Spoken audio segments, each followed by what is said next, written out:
Finally, the anomaly reveals itself. Look who caught the attention of the alphabet agencies. You beautiful, terrifying anomaly, you psychological architect of chaos. They've been watching you, haven't they?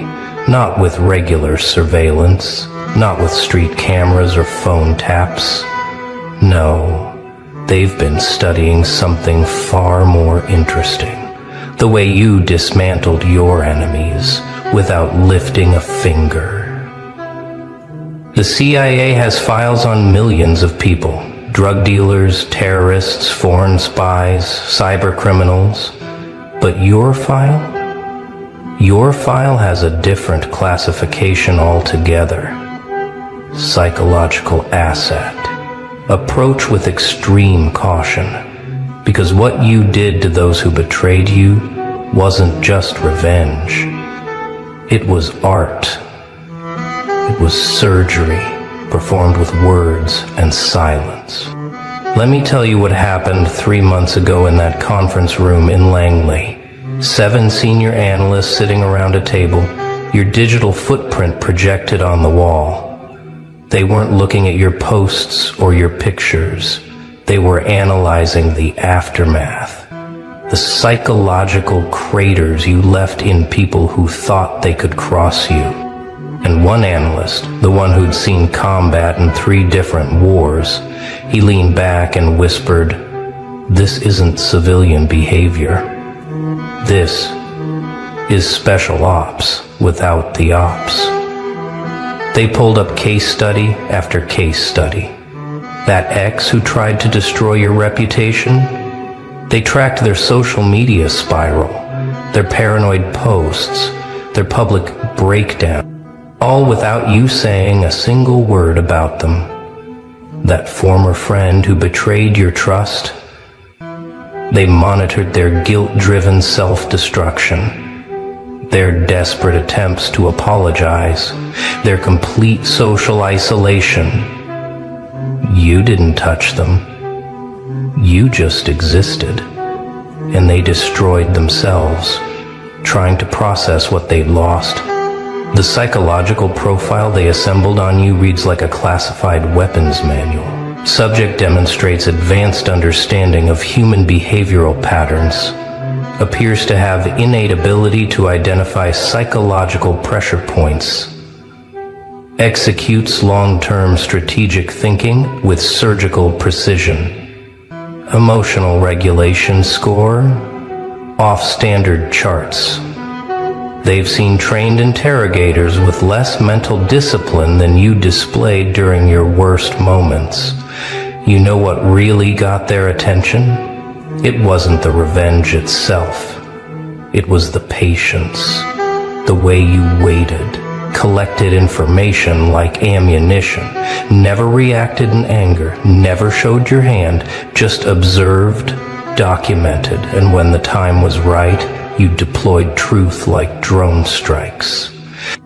Targeted, devastating, untraceable back to you. They studied that coworker who tried to sabotage your promotion. You remember them, don't you? The one who spread lies, manipulated situations, tried to paint you as incompetent.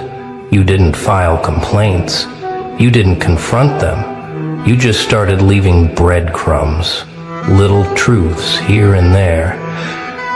And within 6 months they exposed themselves, their own lies tangled around their feet like snakes. The beautiful part? Everyone thought they self-destructed from guilt. Nobody suspected you orchestrated their downfall with the precision of a chess grandmaster. The federal agents assigned to your case started calling you the ghost, not because you disappeared, but because you haunted people's minds without trying. Your presence alone became psychological warfare. People who wronged you reported nightmares, anxiety attacks, the constant feeling of being watched. But you weren't watching them. They were watching themselves through the mirror you became. Here's what you don't know. Last month there was a heated debate in a secure facility about whether to approach you. One side argued you were too dangerous, too unpredictable. The other side, the ones who understand real power, they said something different. This is exactly the kind of mind we need. Someone who wins wars without firing shots. Someone who can destabilize entire networks with strategic truth deployment. They've been leaving signs, haven't they? Those random encounters with people asking oddly specific questions. That job offer that came out of nowhere from a company you never applied to. The stranger in the coffee shop who mentioned psychological operations and watched your reaction. They're not testing your skills anymore. They already know what you're capable of. They're testing whether you know what you're capable of. You see, the CIA doesn't recruit people who can fight. Any meathead can throw punches. They recruit people who can think in dimensions others don't know exist. People who understand that true power isn't about what you do. It's about what you make others do to themselves. And you've been running successful psyops since before you knew what the term meant. Remember when that group tried to ostracize you? Tried to turn everyone against you with their whisper campaign? You didn't defend yourself. You didn't argue. You just strategically revealed their own secrets to each other. Not directly. Never directly. Just little hints. Calculated questions. Oh, did Sarah tell you about? I thought everyone knew about Mike's. And then you watched their alliance eat itself alive from the inside. The CIA calls that information warfare. You call it Tuesday. What's fascinating is how you develop these skills without formal training. Every betrayal you survived was another lesson in human psychology. Every lie told about you taught you how deception operates. Every smear campaign showed you how to track narrative patterns. You didn't go to spy school. Life was your training ground, and pain was your instructor. The precision of your revenge is what caught their attention initially, but what kept them interested was your restraint. Lesser minds seek immediate gratification. They lash out, get messy, leave evidence. You plan campaigns that unfold over months, sometimes years. You understand that the best revenge isn't served cold. It's served at exactly the right temperature to cause maximum psychological impact. They analyze that situation with your ex-business partner, the one who stole your ideas and tried to cut you out. You could have sued, could have gone public. Instead, you did something far more elegant. You let them succeed with your stolen ideas, knowing they didn't have your vision to execute properly. Then you quietly built something better, drew away their best talent with your superior leadership, and watched their empire crumble from incompetence. By the time they realized what happened, you were untouchable. The agent studying you noted something unusual in their reports. Subject appears to experience no satisfaction from revenge itself. Seems motivated purely by balance and justice. Shows signs of treating human psychology like a chess game where emotional involvement is a liability. That's when they knew you weren't just naturally gifted. You had evolved past normal human emotional responses. Your psychological warfare is so clean it's almost surgical. No digital footprints, no paper trails, no witnesses. Just people suddenly understanding consequences they never saw coming. You learned early that the messiest battles leave the most evidence.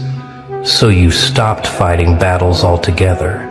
You started winning wars before anyone knew they had started. That former friend who tried to steal your romantic partner, you remember how that played out. You didn't confront anyone. didn't make scenes. You just made sure certain truths found their way to the surface.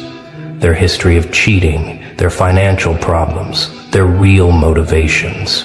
Not through gossip, through strategic placement of facts that others would discover naturally. Within 3 months they destroyed each other, and both came crawling back. But you had already moved on. Because the victory was never about getting them back. It was about proving they were never worthy of you in the first place. The CIA has a term for what you do: cognitive infiltration. It's the ability to get inside someone's decision-making process and influence it without them knowing. Most agents need years of training to develop this skill. You do it instinctively. Every conversation is an intelligence-gathering operation. Every interaction is a chance to plant seeds that will grow into the exact outcomes you designed. They've calculated the success rate of your psychological operations. It's not perfect, nothing is. But it's high enough to be statistically impossible without conscious strategy. The way you've turned enemies into self-destructive shells. The way you've made betrayers betray themselves. The way you've haunted people's minds without ever acknowledging their existence. It's not luck. It's not coincidence. It's talent so pure it looks like magic to those who don't understand the science. What's most interesting is that the CIA doesn't question the ethics of what you do. They understand something most people don't. In a world of information warfare, the one who controls perception controls reality. And you've been controlling perception like a master painter working with invisible ink. Your enemies paint themselves into corners using brushes you handed them without them knowing. I could ask for a bit of cool-atter. Sardonies like, they've noticed your rules of engagement. You never target innocence, never cause collateral damage. Your operations are precisely targeted at those who struck first. It's not vengeance in the traditional sense. It's balance. It's making sure people experience the exact consequences of their actions, amplified by their own guilty consciences. The agency respects that. They see it as a sign of operational discipline. Remember that supervisor who tried to gaslight you? Tried to make you question your own sanity with their manipulation? You documented everything. Not for HR, but for your own psychological counter-operation. Then you slowly, carefully, made them question their own reality. Scheduled meetings they didn't remember, emails they swore they never sent, projects that seemed to complete themselves. Within 6 months they were checking themselves into therapy, convinced they were losing their mind. The irony was beautiful. The gaslighter extinguished by their own flame. The federal agents have a betting pool about you, not about whether you'll succeed. That's a given. They bet on how long it takes your targets to realize they've been psychologically outmaneuvered. The average is 6 months. 6 months from first contact to complete psychological capitulation. That's faster than most military psyops campaigns. And you do it without any resources except your mind. So here's what's going to happen next. They're going to approach you, not directly at first. They'll send someone who seems random, someone who speaks your language, someone who drops certain phrases and watches your eyes. They'll mention things like strategic thinking and unconventional solutions and people with unique skill sets. They'll be testing whether you're ready to acknowledge what you've always known. You're not like the others. If you pass that initial contact, the real invitation comes. It won't look like what you expect. No men in black suits, no clandestine meetings in parking garages. It'll be subtle. A job offer from a consulting firm that doesn't quite exist. A scholarship to a program you didn't apply for. An opportunity that seems too perfectly tailored to your skills to be coincidence. Because it's not coincidence. It's recognition. They want to know if you can do consciously what you've been doing instinctively. If you can weaponize your psychological precision for something bigger than personal justice. If you can operate on a global scale with the same surgical accuracy you've shown in your personal life. They already know you can. The question is whether you know you can. The thing is, you don't need their training. You've already graduated from a harder school than Langley could ever create. The School of Betrayal, the Academy of Survival, the University of Human Darkness. You've got doctorate in psychological warfare from the College of Life's Cruelty. What they're offering isn't education, it's resources, it's scope. It's the chance to play the game you've mastered on a board that spans continents. Your mind is an unregistered weapon, and they know it.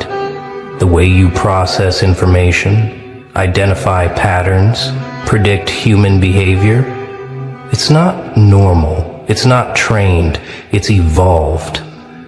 You're what happens when someone gets broken so many times they rebuild themselves into something unbreakable. Not harder, smarter, more precise, more dangerous. You're well ready. They've tried to replicate what you do in laboratory settings. Trained agents to think like you think, to see the psychological pressure points you see instinctively. They fail every time, because what you have can't be taught in a classroom. It's forged in the fire of real betrayal, shaped by the hammer of real pain, cooled in the ice of real isolation. You're not a trained weapon. You're an evolved one. The precision of your revenge has made federal agents question everything they thought they knew about psychological operations. You don't use force. You use physics. The physics of human psychology. Every action creates an equal and opposite reaction, and you've learned to position yourself so that reaction destroys your enemies while leaving you untouched. Beautiful in its simplicity, devastating in its execution. That colleague who tried to steal credit for your work, you remember how that ended. You didn't argue about credit. You just made sure their next project was slightly beyond their capability. Offered to help, then withdrew support at critical moments. Watched them scramble, fail, expose their incompetence. Everyone saw the truth without you saying a word. The credit they stole became the rope they hung themselves with. The CIA calls that strategic positioning. You call it justice. You've earned recognition from the highest levels of psychological warfare, not because you sought it, but because excellence is impossible to hide. Your operations leave signatures that only trained eyes can see. The way situations resolve themselves too perfectly. The way your enemies consistently self-destruct. The way you remain untouched by chaos that consumes everyone who crosses you. It's not luck, it's mastery. They've assigned their best analysts to study your methods. People with PhDs in psychology, decades of field experience, access to the most sophisticated behavioral prediction models. And you know what conclusion they reached? Your methods can't be replicated, can't be taught, can't be programmed. You operate on instinct, sharpened by trauma, into something that cuts cleaner than any trained technique. The federal agents question your past because they can't believe someone developed these skills accidentally. They looked for military training, intelligence background, some explanation for your abilities. But your past is clean. No special forces, no spy training, just life. Just pain transformed into power. Just betrayal transformed into brilliance. And that scares them more than if you were trained, because it means you're natural, authentic, unstoppable. Remember when that group tried to sabotage your reputation online? The coordinated attack, fake accounts, manufactured evidence? You didn't fight back online. You fought back in reality. Found their real identities. Didn't expose them. That would be too simple. Instead, you made sure the right people accidentally discovered their activities. Employers, partners, parents. The online mob turned into real-world consequences, and you never typed a single response. That's the kind of warfare that makes federal agents take notice. So what happens now? Now you have a choice. Continue operating as a lone wolf, dispensing psychological justice to those foolish enough to cross you, or accept that your talents have been recognized by those who operate on a larger scale, those who understand that wars are won in minds before they're won on battlefields, those who know that the most powerful weapon isn't a gun or a bomb. It's the ability to make your enemy defeat themselves. The CIA wants to recruit you because you represent evolution in human conflict. You don't destroy bodies. You reprogram minds. You don't break things. You make people break themselves. You don't leave evidence. You leave psychological ghosts that haunt your targets forever. And you do it all with such precision that even trained observers struggle to see your hand in the outcome. They're particularly interested in how you maintain emotional distance while executing psychological operations. Most people get messy when it's personal. They let anger cloud judgment, let hurt dictate strategy, not you. You treat revenge like mathematics. Calculate the exact pressure needed, apply it with surgical precision, then step back and watch the inevitable collapse. It's not cold, it's clean. And clean operations are what separate professionals from amateurs. Your psychological warfare is so clean it could be used in textbooks if they could figure out how you do it. But that's the beauty of evolution. It can't be reverse engineered. It can only be recognized and recruited. And make no mistake, you're being recruited, not for who you were, not for who you are, but for who you could become with the right resources and scope.